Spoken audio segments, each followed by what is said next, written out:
እና የተከበራችሁ የአፍሪካ ቲቪ ተከታታዮቻችን ይህ ሰኪና ሳይኮሎጂ የተሰኘው በማህበራዊ ጉዳዮችና የስነልቦና ጉዳዮችን የምንዳስስበት ሳምንታዊ ፕሮግራማችን ነው። ባለፈው ሳምንት እንደምታስታውሱት የአእምሮ ጤና በእስላም እይታ ወይም ሜንታል ሄልዝ ፍሮም ኢስላሚክ ፐርስፔክቲቭ የሚል ርዕስን አንስተን በሁለት ክፍለ ጊዜያቶች ሰዓት የፈቀደውን ያክል አይተን አሁን ደግሞ እስልምና የአእምሮ ጤና ወይም የአእምሮ ህመሞችን ከመከላከል ብሎም ከማከም አንጻር በኢስላም እይታ ምን ይመስላል የሚል ፕሮግራም ይዘንላችሁ ቀርበናል። ኡስታዝ አሰላሙ አለይኩም ወራህመቱላሂ ወበረካቱ። ወአለይኩም ሰላም ወራህመቱላሂ ወበረካቱ። እንግዲህ በርካታ ጉዳዮችን አእምሮ ጤና በእስላም እይታ ከቁርአንና ሱና አንጻር በሁለት ክፍለ ጊዜያቶች ወይም በሁለት ኤፒሶዶች ለመዳሰስ ሞክረናል ኡስታዝ እና በባለፈው ኤፒሶዳችን ወደ መጨረሻ አካባቢ የአእምሮ ጤና እክሎችን ወይም ኢልነሶችን ፕሪቨንት ከማድረግ ወይም ከመከላከል ከመያዛችን በፊት ብሎም ከተጋለጥንም ወደ ሕክምና ከመሄድና ሕክምናን ከመሻት አንጻር የኢስላም እይታ ምን ይመስላል የሚል በይደር ያዝነው አርዕስተ ጉዳይ ነበር። ሰዎች ብዙ ጊዜ ለሆነ ችግር ፌስ በሚያደርጉ ሰዓት ላይ ለዛ ችግር ተገቢውን ዋጋ ለመክፈል ዝግጁዎች አይደለንም አይደለም የሚለው ነገር በጣም ወሳኝ ነገር ነው እና እዚህ ጋር ብናይበት በደንብ ብናወራበት በሚል ነበር የመጣ ነውና ሌትሳይ አሁን ፕራክቲካል የሆነ ነገር ስናወራ አንድ ሰው ቤታችን ላይ በሆነ የስነ አእምሮ ችግር ተጠቅቷል ብለን እናስብ። ምክንያቱም ከሌሎች ማህበራዊ ቀውሶች ከሱሶች ጋር ከተለያዩ አሉታዊ የሆኑ ባህሪዎች ጋር ተያይዞ ያለውን አንደኛም በሌላ አጀንዳ ወደፊት በሰፊው የምናወራበት ይሆናል። ምክንያቱም ኤፒሶዳችን እዚህ ላይ የሚጠናቀቅ ስላልሆነ፣ ሁለተኛም ደግሞ ጀነራል በሆነ መንገድ መታከም የሚችሉ ነገሮች ናቸው። ነገር ግን ሲሪየስሊ ኢንቨስቲጌት ተደርጎ አንድ ሰው በሆነ የአእምሮ ሕክምና ለምሳሌ ኦቨር አንዛይትድ በሆነ በጣም ጭንቀት ውስጥ ምናምን ገብቶ የሆነ የሚያንቀጠቅጥ የሚረብሽ አይነት ነገር ውስጥ ገብቶ አእምሮ ተቃወሰ፣ ብቻውን ማውራት ጀመረ፣ ብቻውን ይለፈልፋል ምናምን፣ ወይ ይጮህብናል፣ ወይ የሚታይ ነገርን የማይታይ ነገርን ለኛ የማይታይ ነገርን አያለሁ ይላል፣ ማይሰማ የሆነ ድምጽን እሰማለሁ ይላል፣ ምንም ነገር ሳይኖር የሆነ ነገር እየነካኝ ነው ምናምን አይነት ነገር ይላል። ስለዚህ እንዲህ አይነት ሰው ቤታችን አለ ብለን እናስብና እንዲህ አይነት ሰው እንዲህ አይነት ችግር ያለበት ሰው ቤታቸው ሲኖር ምን ያደርጉ? ፕራክቲካል የሆኑ ነገር እሱ ነው መሬት ላይ የወረደው ነገርና እሱ ላይ ነው እንድናወራ የፈለጉት። ከፍተኛ የሆነ ሱስ ውስጥ ገብቶ የሚጮህ የሚረበሽ ሊሆንብን ይችላል በብዙ መልኩ ማለት ነው።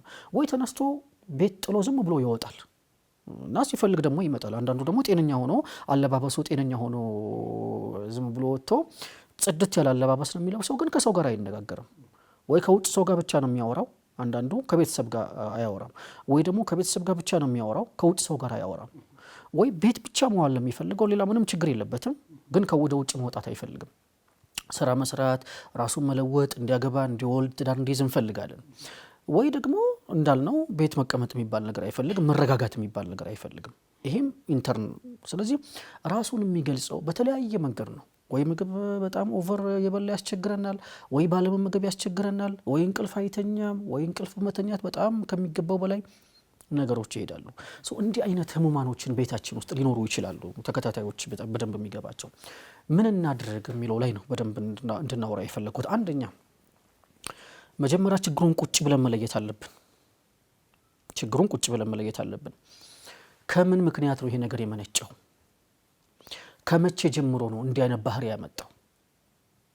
እንዳልነው ከቤተሰብ በዘር የሚወራረሱ ነገሮች አሉ። ይሄ ነገር ከዛ ቤተሰብ ላይ እንደዛ አይነት ነገር ችግር የነበረበት ሰው ነበር ወይ?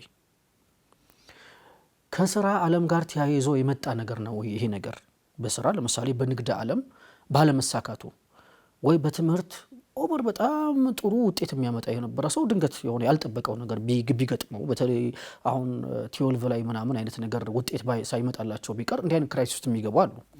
ወይ ትዳር ላይ በፍቅር በምናምን በመጎዳት ሊሆን ይችላል ቤታቸው፣ ወይ በቤተሰብ በሆነ ነገር በመሞት ምክንያት ሊሆን ይችላል እና የሆነ እንትን ይፈጠራል። ስለዚህ ችግሩ የመጣው ከምን ምክንያት ነው? መቼ ነው የመጣው ይሄ ችግር የጀመረው? ከምን ምክንያት ነው ይሄ ነገር የመጣው የሚለውን ነገር ማየት ያስፈልጋል። አንደኛ ነገር ይህ ችግር አሁን እየተከሰተ ያለ ነገር ከሆነ አድማጮች ልብ እንድንሉ የምፈልገው ነገር አሁን ኢሚዲየት የሆነ አክሽን መውሰድ፣ ለዛ ችግር ቤተሰብ አፕሮች አድርጎ አቅርቦ በማነጋገር ተከታታይ የሆነ ኢሞሽናል ሰፖርት በማድረግ ጓደኞቹ ከአካባቢው እንዳይለዩት ካጠገቡ እንዳይለዩት በማድረግ የኢኮኖሚ ችግር ከሆነ የገንዘብ ድጋፍ በማድረግ የትምህርት የምናምን ኢሹ ከሆነ ደግሞ ፌል በማድረጉ ምክንያት ከሆነ ደግሞ ሌሎች ኦፖርቹኒቲዎች በህይወት ውስጥ እንዳሉ ብሌሚንግ ሲስተም ራሱን የመውቀስ ነገር እንዳይነሳበት አፕሮች በማድረግ በማቅረብ ኮንሰልት ማድረግ ያስፈልጋል። ባለሙያ ጋር በማገናኘት መሻይኾች ጋር በማገናኘት በደንብ ዑለማዎች ጋር በማገናኘት ኡስታዞች ጋር ጥሩ እሱ የሚወዳቸው ዳዒዎች ጋር በማገናኘት ሊሆን ይችላል። ከሱ የተሻሉ የሆኑ ጓደኞቹ በአስተሳሰብ ብርታት የሚሰጡት የሆኑ ሰዎች ጋር በማገናኘት ኢሚዲየት የሆነ ሶሉሽን መውሰድ ያስፈልጋል። ተከታታይ ባደረግነው ቁጥር ፎሎ አፕ ባደረግነው ቁጥር ያ አፕሮች ሰውየውን ኢነርጂውን ቡስት ያደርገዋል ማለት ነው። ነገር ግን ችግሩ ኦልሬዲ እኛ በተለያየ መልኩ እንግዲህ ኮንሲደር ሳናረገው ወይ ትኩረት ሳንሰጠው ቀርተን ከዛሬ ነገ አይ ድንገተኛ ነገር ነው ይለቀዋል በሚል ምክንያት ተባብሶበት ይሄድና አሁን ከቁጥጥራችን ውጭ የወጣ ነገር ሊሆን ይችላል። አንዳንድ ጊዜ አሁን የሆኑ ብዙ ጊዜ እኛ የተለመደ ነገር አለን። የሆነ ባድ የሆነ ሀቢት በሚያጋጥመን ሰዓት ላይ ይሄን ችግር በግላችን እንኳን ራሱ ይሄን ችግር ከዛሬ ነገ እቀርፈዋለሁ፣ ነገ ሰራዋለሁ፣ ከነገ ወዲያ ሰራዋለሁ እያል ያንን ነገር ሳንሰራው እንቀርና የቸልተኝነት ስሜት ጊቭ አፕ የማድረግ ስሜት ዴቨሎፕ እያደረገብን ይመጣል። ታይም ማኔጅመንታችን ላይ ኤቭሪ ላይፋችን ላይ በመዘናጋት አማካኝነት ሬዚሊየንስን በመፍራት የሚመጡብን ነገሮች አሉ። ልክ እንደዛ የአእምሮ ችግሮችንም የሆነ ነገር በመረበሽ ትናንሽ ነገሮችን ችላ በማለት የተነሳ ይደማመሩና ከኛ ቁጥጥር ውጪ የሆኑ ችግር ይፈጥሩበታል ያ ግለሰብ ላይ ወይም የዛ ቤተሰብ አባላታችን ላይ። ስለዚህ ያ በሚሆን ሰዓት ላይ መጀመሪያ ኦልሬዲ ከቁጥጥራችን ውጪ ወጥቷል። አሁን ግን ዝግጁ ነን። ዝግጁነታችንን መለካት መቻል አለብን።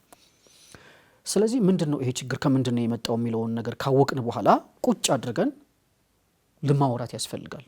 አንዳንድ ጊዜ ብቻቸውን የሚያወሩ የሆኑ ሰዎችን ለብቻቸውን ተዋቸዋለን። አይ ይሄ እኮ ብናወራውም አይገባውም ማይረዳ ሊሆን ይችላል ብለን እናስብ እንችላለን። እንደዛ አይደለም። ቁጭ አድርገን ማነጋገር አፕሮች መስጠት ትልቁን ቦታ ይይዛል። ሁለተኛ ኮንሰልት የሚያደርጓቸው ሰዎች ጋር ማገናኘት በደንብ አስፈላጊ ነው የሚሆነው። የሕክምና ተቋማት ጋር እንዲሄዱ ማድረግ። አንዳንድ ጊዜ መድኃኒት እንኳን መውሰድ በተለይ እዛ ላይ በደንብ ሪስትራክቸር ላይ በደንብ መስራት ያስፈልጋል። ምክንያቱም መድኃኒት መውሰድ ለነሱ እንደ ባዕድ ነገር እንደ ከባድ የሆነ ቀውስ ሊመለከቱት ይችላሉ።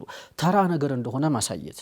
ሁለተኛ እኛ የታመምን መስለን አክት ልናደርግ እንችላለን። ልክ እንደነሱ መድኃኒት በተለያየ መልኩ በሌላ ችግር ታዞልን እንደሆነ እየወሰድን እንደሆነ ልናስመስል እንችላለን። አክት ልናደርግ እንችላለን። በተለያዩ አፕሮቾች ሰውየው መድኃኒት እንዲወስድ ማድረግ እንችላለን። ይሄንን ባለሙያዎች ጋር ቀርበን በምን ኮንሰልት በምንደረግ ሰዓት ላይ ጋይድ ያደርጉናል። ስለዚህ አንድ እሱን ነገር ማየት ያስፈልጋል። ሁለተኛ በዙሪያው ያለ የሆነ ኢንቫይሮንመንትን ማስተካከል ያስፈልጋል። መልካም የሆኑ እንትሮችን አሁን ለምሳሌ በሕክምና ዙሪያ ላይ የሚያጠነጥኑ በሳይኮሎጂ ዙሪያ ላይ የሚያጠነጥኑ ፐርሰናል ዴቨሎፕመንት ላይ የሚያጠነጥኑ የሆኑ የተሰሩ የሆኑ እንትኖች ይኖራሉ። የሚታዩ ምስሎች፣ ቪዲዮዎች ይኖራሉ። አሁን ፊልም ላለ ማለት ነው። ወደ በኋላ ነውና ኡስታዝ ግን አሁን ለምሳሌ ሰዎች አንደኛ ኖርማሊ አሁን እያልን ያለ ነው ቤታችን ውስጥ ሰምቲንግ ተከሰተ ያልተለመደ ነገር ብለን ነው። ግን በጥቅሉ ሰዎች ለዚህ እንዳንጋለጥ ራሱ ማድረግ የሚጠበቅብን ነገሮች አሉ ወይ? ይሄ ከተጋለጠን በኋላ ቤተሰቦች እዛ ጉዳዩን አካባቢያቸው ያለውን ነገር በንቃት ተከታትለው ያሉ ለውጦችን አይቶ መጀመሪያ ችግሩ መኖሩን እውቅና ሰጥቶ ከዛ የሚያስፈልገውን ሕክምና የሚያስፈልገው ከሆነ ወደ ሕክምና እነሱ እንደ ቤተሰብ መርዳት የሚገባቸውን ያክል እርዳታ ማድረግ ነው። ሌላው እዚህ ጋር ያነሳኸው አንዳንድ ጊዜ እንደ ማንኛውም በሽታ የአእምሮ ችግርም በዘር ሊተላለፍ ይችላል። ያ ማለትን ግን ሁል ጊዜ ትኩረት ሰጥተን ዘር ላይ ምናልባት አንድ ሰው አባቱ ወይም ቅድመ አያቱ የአእምሮ ችግር ቢኖርበትና እኛ ያንን ሂስትሪ የምናውቅ ሰዎች ብንሆን ግለሰቡ ጋር የሆነ ነገር ኮሽ ባለ ቁጥር ድሮም አባትህ እብድ ነበር አይነት ነገር ሊታሰብ አይገባም። የሚተላለፉ በጣም ውስን ነገሮች ናቸው። እነኛ ውስን ነገሮችም ቢሆኑ የራሳቸው የሆነ ትሬንዱ ስለሚኖራቸው የሆነ ነገር እኛን ያልተመቸን ነገር ኦር እኛን አሳሳቢ የመሰለን ነገር በተነሳ ቁጥር የግድ ወደ ቤተሰብ ነገሮችን መጎተት ላይጠበቅብን ይችላል። እኛ የምንችለው መጀመሪያ ለችግሩ እውቅና መስጠት ነው። ለችግሩ እውቅና ከሰጠን በኋላ ያለውን ዙሪያውን ለማየት መሞከር ነው። ምናልባት ኢንኬዝኛም ችግሩን ለክተን በዚህ መለኪያ ለክተን ይሄ ነው ይሄ አይደለም የምንልበት እድሉ ስለሌለን ወይም ብዙሃኑ ማህበረሰብ እውቀቱም ላይኖረው ስለሚችል በመጀመሪያ ነገር ሰው የትኛውን አይነት ህመም ቢታመም ጉንፋን ሊይዘው እንደሚችል ሁሉ የአእምሮ ችግሮች መካከል አንዱም ሊገጥመው ኢልነሶች አንዱ ሊገጥመው እንደሚችል እውቅና መስጠት ነው እና ኖርማል ነው። ይሄኛውን ከእርግማን ከኢማን ማነስ ከመጥፎነት የሆነ ከአላህ የመጣ ቅጣት ምናምን የመሳሰሉትን እሳቤዎች አስወግደን ኖርማሊ እንደ ሌሎቹ ህመሞች ሊታከም የሚችል መሆኑን ከተረዳም በኋላ እንዴት ይታከም የሚለው ሁለተኛ ምርጫ ነው። ይሄ ሸርዓዊ በሆነ መልኩ ይታከም ወይስ መደበኛ የህክምና ተቋማት ሄዶ የሚታከም የሚለው እውቅናውን ከሰጠን በኋላ የሚመጣ ነገር ስለሆነ መጀመሪያ እውቅናውን መስጠትና እኛ በቻልነው አቅም ሰፖርቲቭ መሆን አንተ እንደዚህ ሰላት ስለማትሰግድ ነው በአግባቡ እንደዚህ ሆንከው፣ አንተ አላህን ስለማትፈራ ነው እንደዚህ ሆንከው እያልን ሰዎቹን ችግር አግራቤት ከማድረግ ወጥተን ችግሩ ተፈጥሯል ችግር አይደለም ካለም ችግሩ ከጎነነን የችግሩ አካል ነን እናግዛለን የሚለውን ነገር እንትን እያለን በእግረ መንገዱንም ወደ ጤና ተቋማት እንዲሄድ ማገዝ ነው የሚጠበቅብና ናም ምናልባት ይሄኛውን አክኖሎጂ ማድረግ ሰፖርቲቭ ለመሆን መዘጋጀት የሚሉ የሆኑ ነገሮችን ኔጌቲቭሊ ጉዳዩን አለማየት ምናምን የሚሉት ነገሮችን በቀደመው ክፍላችን በደንብ ዳሰናቸዋል በሚል ወደ በደንብ ፕራክቲካል ወደ ሆኖ ነገር እንድንገባ በሚል ነበር ይሄን ያነሳሁትና እንዳልከው በደንብ አንድ ነገር ካልን በኋላ እኛ ለዛ ነገር ዝግጁነታችንን በደንብ ማሳወቅ መቻል አለብን ይሄን ችግር ፌስ ላደረገው ሰው። ሁለተኛ ደግሞ ኔጌቲቭሊ እንዳይመለከት እኛም ኔጌቲቭሊ አሉታዊ በሆነ መንገድ እንዳንተረጉመው አሉታዊ ብይን እንዳንሰጠው ሞራሉን የሚጎዳ ነገር እንዳናደርግበት በደንብ ከፍተኛ የሆነ ጥንቃቄ ማድረግ ያስፈልጋል። ይሄ ነገር በእስልምና በቃ የታወቀ የሆነ ነገር ነው። የአእምሮ ህመም አለ የሚለው ነገር አክሰፕት ማድረግ ያስፈልጋል። ይሄ ነገር የሚመነጭበት ምክንያት ከምንድነው የሚለው ነገር በምርመራ የሚታወቅ ነው የሚሆነው። በአእምሮ ህክምና እንደማንኛውም አካላዊ የሆነ ችግር ተመርምሮ ከተረጋገጠ የአእምሮ ህክምና መድኃኒቶች አሉ፣ የሚወሰዱ መድኃኒቶች እንደማንኛውም አካላዊ መድኃኒቶች ናቸው። ይወስዳል፣ በቃ ይድናል፣ ፎሎ አፕ ያደርጋል። አንዳንዶቹ ልክ አንዳንድ አካላዊ ህመሞች ረጅም ጊዜ እንደሚወስዱት ሁሉ ረጅም ጊዜ ሊወስዱ ይችላሉ። ከባድ መድኃኒት እንደሚፈልጉት ተደጋጋሚ በቀን 3-4 የሚወሰድ እንዳሉት ሁሉ ሊሆኑ ይችላሉ። የዶዙ መጠን ሊጨምር ይችላል። አንዳንዶቹ ደግሞ በቃ መጠነኛ የሆኑ መድኃኒቶች ሊሆኑ ይችላሉ። ስለዚህ የአእምሮ ህመም እንደዚያው ነው የሚሆነው። የህክምና ባለሙያዎቹ የሚያዙልን መድኃኒት ከዚሁ ጋር ተመሳሳይ ከይዛችን ጋር ሊመጥን የሚችል የሆነ ነገር ነው። እሱን አክሰፕት ማድረግ ያስፈልጋል። ሁለተኛ ከዘር ጋር የሚመጣውን ነገር በላይ ያነሳው ነገር በጣም ጥሩ ነገር ነው። በነገራችን ላይ ማለት ነው ሄሬዲቲክ የሆኑ ፋክተሮች ጄኔቲክ የምንላቸው ፋክተሮች ብዙ ጊዜ አይከሰቱም፣ ሬር ናቸው። ይህ የአላህ ሱብሓነሁ ወተዓላ ሂክማ ይመስለኛል። ለምሳሌ አንድ ሰው ዲያቤቲክ ኬዝ በአያቱ ወይ በቤተሰቡ ቢኖርበት ኦር ሊቨር ኬዝ ሄፓታይቲስ ኬዝ ምናምን ቢኖርበት ወደሱ ግዴታ ያን ሰው ያገኛል ማለት አይደለም። ለዛ ነገር ኤክስፖዝ የሚያደርጉ የሆኑ ኢንቫይሮንመንታል ኮንዲሽኖች ካሉ ወይ ደግሞ የፐርሰናል ሃቢቶች ካሉ ኔጌቲቭ የሆኑ አሉታዊ የሆኑ ፐርሰናል የግል እንትኖች የኑሮዜ እንትኖች ካሉ እሱን የሚጎዱ አግራቬት ሊያደርግበት እንደ ምክንያት ሊሆን ይችላል እንጂ ሁሌ ጄኔቲካሊ ያ ነገር ሁሌ የተነቆል እያደረገ ይሄዳል ማለት አይደለም። ይሄን ልብ ማለት ያስፈልጋልና ከዚህ አንፃር ምናልባት ይሄንን ፕራክቲካሊ የሆነ ነገር ላይ ትኩረት እንድናደርግ ነው። እዚሁ ጋር አያይዘን በደንብ ሐሳቡን እናብላለዋለን ማለት ነው። እሺ ኡስታዝ፣ ውድ ተመልካቾቻችን ረፍት ወጥተን እንመለስ። ባላችሁበት ጠብቁ።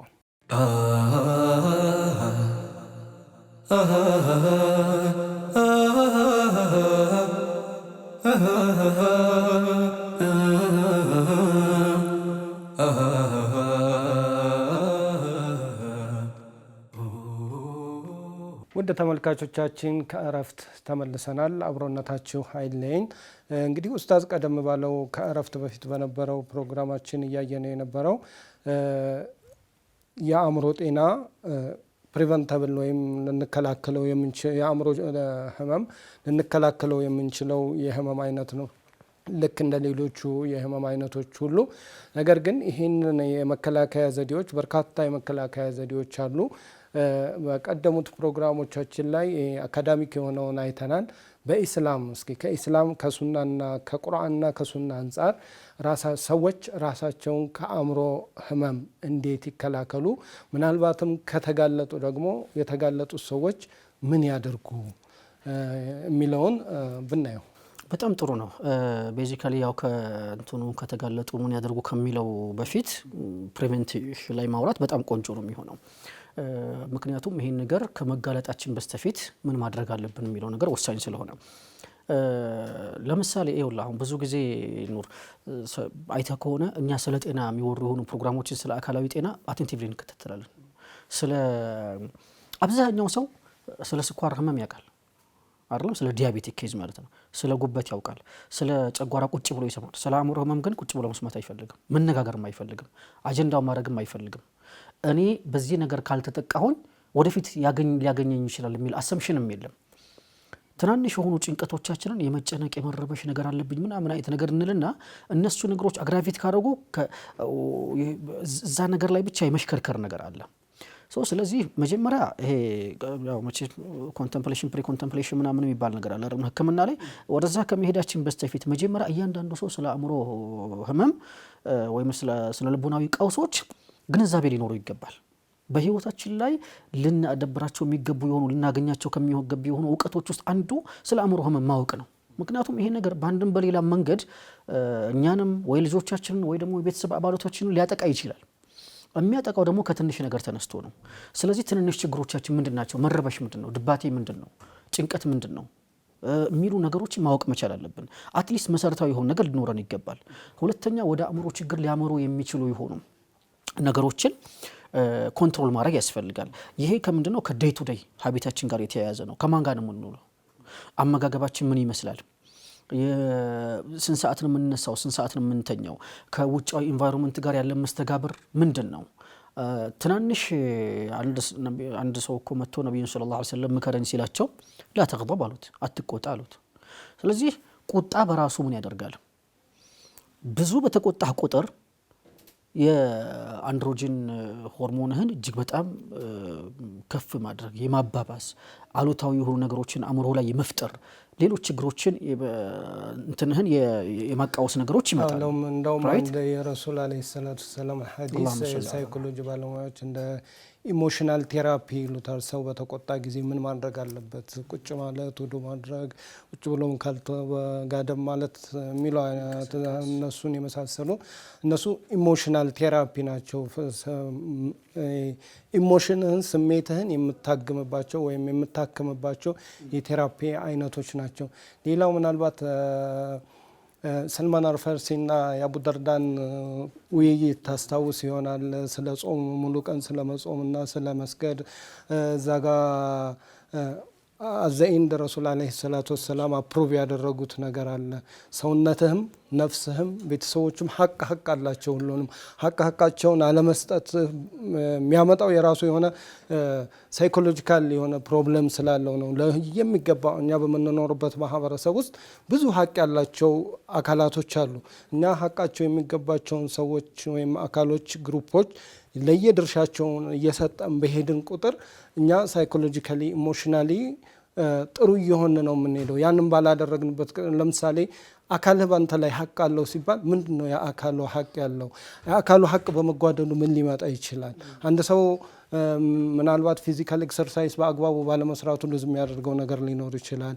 ሰውነቱ ማጠናከር ኢሞሽናሊ ዴቨሎፕ የሚያደርገው ነገር ይኖራል። እና እንደነዚህ አይነት ነገሮችን በሱናውም ይሁን በቁርአኑ ውስጥ ያሉ ሆን ተብሎ ታስቦ ለእኛ ግን ሳይመስለን የእኛን ኢሞሽን የእኛን ኮሚኒቲ ኢንተግሬሽናችንን ምናምን ጥሩ በማድረግ የኛን ሜንታል ሄልዝ መጠበቅ የሚችሉ እንትኖች አሉ። በደንብ ለምን መሰለ አሁን ይሄ በደንብ ያነሳው ሀሳብ በተለይ ይሄ ለሁሉ ነገር ለእያንዳንዱ ነገር ለነፍስህም ለራስህ ሐቅ አለ፣ ለቤተሰብም ሐቅ አለው፣ ለሁሉም ሐቁን ስጠው፣ ለጌታህም ሐቅ አለው፣ ለእያንዳንዱ የሚገባውን የሆነ ሐቅ ስጥ ማለት ባላንስድ የሆነ ላይፍ እንድንመራ ያደርገናል። እንዳልከው ኤክሰርሳይዝ አለማድረጉ በነገራችን ላይ ለጭንቀት ያጋልጣል። አንድ ሰው በኤክሰርሳይዝ የማያደርግ ከሆነ ሰውነቱን የማያንቀሳቀስ ከሆነ ለዲፕሬሽን ያጋልጣል።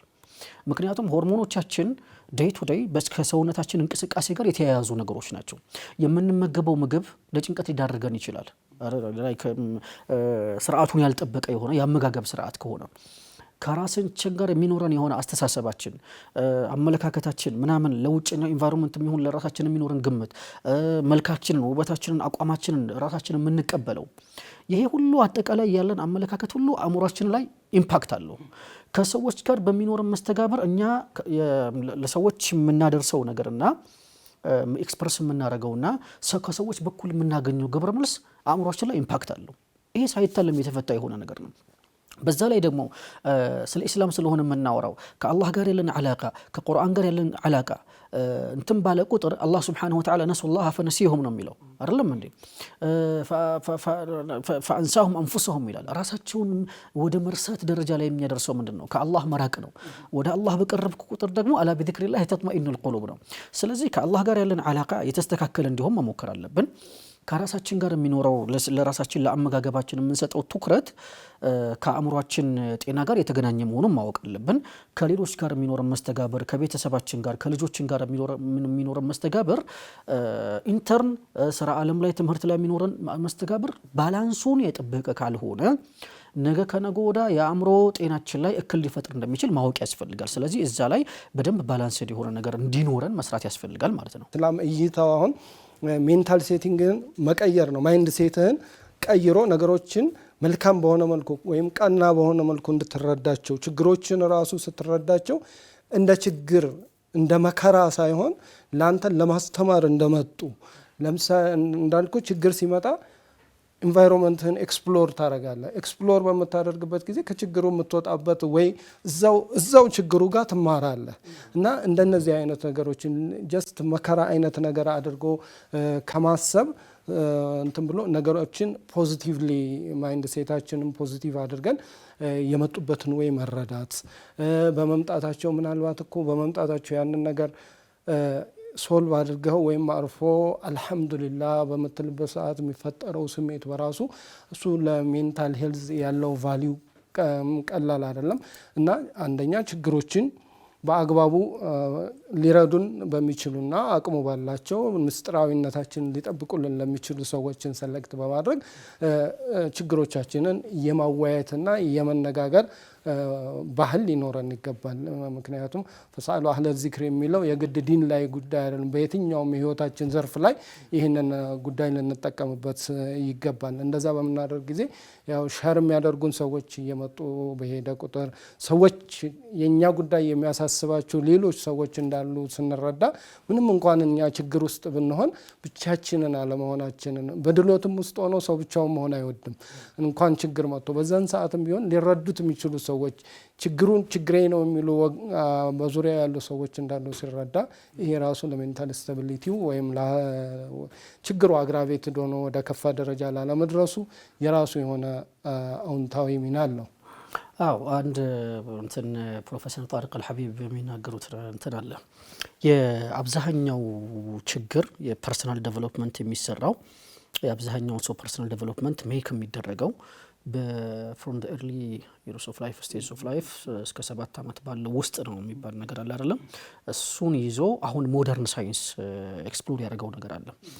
የአእምሮ ችግሮቻችን እና የስነ ልቦና ቀውሶቻችን አብዛኛዎቹ የሚሰሩት በልጅነታችን ነው ወደሚል ነገር ድምዳሜ መጥተዋል። ይሄንን ፕሮፌሰር ጣሪቅ አልሐቢብ በደንብ አጽንኦት ሰጥቶ አንድ ፕሮግራም ራሱን የቻለ ፕሮግራም ሰርቶ ረጅም ደቂቃ አውርቶበታል። እና ሌሎችም የሙስሊም ስኮላሮች በዚህ በዘርፉ ላይ ያሉ የሆኑ እንደዚህ አይነት ተመሳሳይ ነገሮችን በደንብ አድርገው አድምተው ሲያወሩበት እየተከታተልኩ ነበረ። ከዚህ የምንረዳው ምንድን ነው መሰለ፣ አስተዳደጋችን ላይ በጣም ብዙ ጋፕ አለብን። እሱን ወደ ኋላ ብለን መለስ ብለን ማየት መቻል አለብን፣ ምን ኢምፓክት እንዳመጣብን። አሁን ደግሞ ያለን አእምሮአችንን ማልማት ላይ መስራት መቻል አለብን። አእምሮ ማልማት ብዙ ሰው ላይክ አስተሳሰብ ላይ መስራት የሚባለው ነገር ስለ አእምሮ ስለ ስነ ልቦናችን መጨነቅ የሚባል ነገር ትርፍ ነገር አድርጎ ሊይዘው አይገባም። እንደ ቀላል መታየት የሌለበት የሆነ ነገር ነው። እንዳልነው ዴይ ቱ ዴይ ሀቢታችን ስነ ስርዓት የሚባል ነገር ነው ሸሪዓ የሚያስተምረን አይደለም። ቁርአናችን ጧት ተነስተህ ሱብሂ ሶላት ትሰግዳለህ እስከ ዒሻ ድረስ ያሉ የቀን ውሎህን ብትመለከተው ሶላታችን፣ አዝካሮቻችን፣ ዱዓዎቻችን በሙሉ ህይወታችንን መስመር የማስያዝና ማነር ስርዓት የማስተማር እንትን ላይ ትኩረት ያደረገ ነው። ነብዩ ሰለላሁ ዐለይሂ ወሰለም አላህ ሱብሓነሁ ወተዓላ ዘረ ቆራጣ ሲሏቸው ምንድነው አላህ ያላቸው? ኢና አዕጠይናከል ከውተር ፈሰሊ ሊረቢከ ወንሐር ኢነ ሻኒአከ ሁወል አብተር ኢና አዕጠይናከል ከውተር። አሁን አልጨበጡትም። ከውተርን ሰተንሃል አይደለም እንዲህ አይነት ሐውድን ሰተንሃል ፈሰሊ ሊረቢከ ወንሐር። ከዛ ደግሞ ምንድነው አለው? ሬዚሊየንስ አለው ጥረት ማድረግ አለው። አእምሮአቸውን ቡስት እያደረገው አዘሴም ታይም ደግሞ እንዲሰሩ ኢንቫይት ያደርጋቸዋል። እዛ ላይ ለአእምሮ ጤና ለስነ ልቦና ጤና ነብዩ ሰለላሁ ዐለይሂ ወሰለም ነው በሶላት በእርድ በሶደቃ በምናምን ወደ አላህ በመቃረብ ጥረት አድርግ ይላቸዋል አላህ ሱብሓነሁ ወተዓላ። ፕራክቲካሊ ደግሞ ከሰዎች ጋር ያለህ መስተጋብር መልካም እንዲሆን ወዱሃ ወለይል ኢዛ ሰጃ ማ ወደዐከ ረቡከ ወማ ቃል ጌታው ትተውታል ብላ ስትል ብቸኝነት ስሜት ሲሰማቸው አላህ ይህን ቁርአን አያት ያወረደ። ከዛ አላህ ግን ምን አለ? ማ ወደዐከ ረቡከ ወማ ቀላ ወለልአኺረቱ ኸይሩን ለከ ሚነል ኡላ ወለሰውፈ ዩዕጢከ ረቡከ ፈተርዳ አለና አእምሯቸውን ቡስት አደረገው። ነገር እንዲያስቡ ህልም እንዲኖራቸው አደረገው። ወለሰውፈ ዩዕጢከ ረቡከ ፈተርዳ አለም የጂድከ የቲመን ፈአዋ። ስለዚህ ላይፍ ፓስት ላይፍ ኤክስፒሪየንስችን መፈተሽ ያስፈልጋል። የወደፊቱን ሮድ ማፕ ማስቀመጥ ያስፈልጋል። ፕላስ ከሌሎች ጋር ያለን መስተጋብር ፈአመል የቲመ ፈላ ተንሀር ወአመ ሳኢለ ፈላ ተንሀር ወአመል የቲመ ይሄ የሚያዝም ምንድነው? ከሌሎች ጋር የሚኖረን መስተጋብር ከኛ ያነሱ ሰዎች ቢሆኑም እንኳን ሁልጊዜ ስነ ስርዓቱን የተሞላ ሸሪዓውን የጠበቀ መሆን ከቻለና ማነር ካለን ውጤታማ እንደምንሆን ማሳያ ነው። ስለዚህ እዛ ላይ ላይፋችን ላይ በደንብ ኢንቨስት ማድረግ ያስፈልጋል ማለት ነው። አዎ እንግዲህ ወደ ኋላ ተመልሰን ህይወታችንን እንይ ሲባል በአንድም ይሁን በሌላ መልኩ ያደግንበት የመጣንበት ህይወት አለ። ያው ሳይንስ እስልምናውም ከሴኩላሩም የሆነው ሳይኮሎጂ ቻይልድሁድ ዴቨሎፕመንት ላይ ያሉ ፕሮብሌሞች አዳልትሁድ ላይ ማኒፌስት እንደሚያደርጉ ይታወቃል። ያ ማለት ግን እንግዲህ እኛ ወደ ኋላ ተመልሰን ራሳችንን ስንጠይቅ ቤተሰቦቻችን ያጓደሉብን ያላሟሉት ነገር ይኖር ይሆናል። ያንን እነሱ በወቅቱ ወይም በእድሜያቸው ወይም በትምህርት ደረጃቸው ባላቸው ግንዛቤ ልክ ማድረግ የሚገባቸውን ነገር አድርገው አልፈዋል። ለዛ እያመሰገነንና ለነሱም ዱዓ እያደረግን ዛሬ እጃችን ላይ ያለነውን እኛ ማንነታችንን ትላንት እኔ አባቴ ወይም እናቴ እንደዚህ ያላደረገልኝም እያልኩ እየወቀስኩ ዛሬ ስለ ራሴ ምንም ማላደርግ ከሆነ ይሄ ነውር ነው።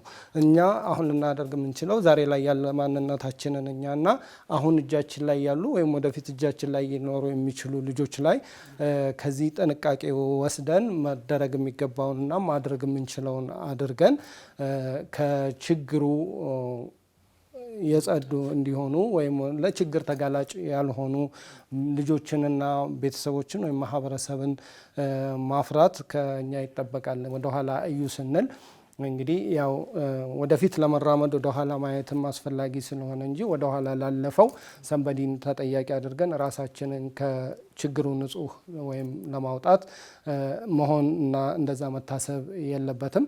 ከእስካሁን አብሮነታችሁ ከልብ እያመሰገንን የዛሬውን ፕሮግራማችንን በዚህ እንቋጫለን።